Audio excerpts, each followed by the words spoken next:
Hello বন্ধুরা, তোমাদের সবাইকে ওয়েলকাম আমার আরও একটা নতুন ভ্লগে। এই প্রচণ্ড গরমে আমি আজকে আম পোড়ার শরবত বানাচ্ছি, তোমাদের সাথে শেয়ার করলাম। আমি এই আমগুলোর মধ্যে সর্ষের তেল মাখিয়ে নিয়েছি, আর একটা না মাখিয়েও পুড়িয়ে দেখলাম সবগুলোই সমান হয়েছে। তোমরা তেল মাখাতেও পারো, নাও পারো। ভালো করে আমগুলো পুড়িয়ে নিয়েছি। দেখো, আর একটা কিন্তু পরে আমি যোগ করেছি। যা গরম পড়েছে, এই শরবতটা খেলে লু লাগার সম্ভাবনা অনেকটাই কম।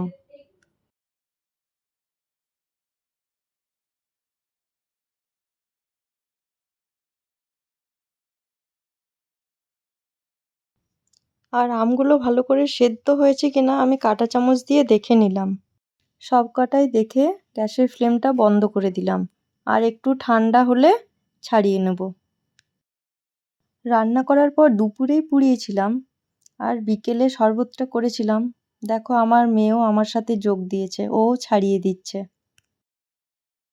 তোমাদের যদি আমটা শক্ত মনে হয় তাহলে মিক্সি বা ব্লেন্ডারে ব্লেন্ড করে নেবে। আর এই আমগুলো দেখেই বুঝতে পারছো খুব ভালোভাবে সেদ্ধ হয়ে গেছে, মিক্সির দরকার নেই। হাতে করেই মেখে নিয়েছি। এর মধ্যে বিট লবণ আর একটু চিনি দিয়ে ভালো করে মেখে রাখলাম, যাতে চিনিগুলো গলে যায়। আর এদিকে দেখো, আমার মেয়ে ডিস্টার্ব করে, ওই সব করবে, ওর জন্য ভিডিওই করা হয় না। লবণ আর চিনিটা তোমরা তোমাদের আন্দাজ মতোই দেবে।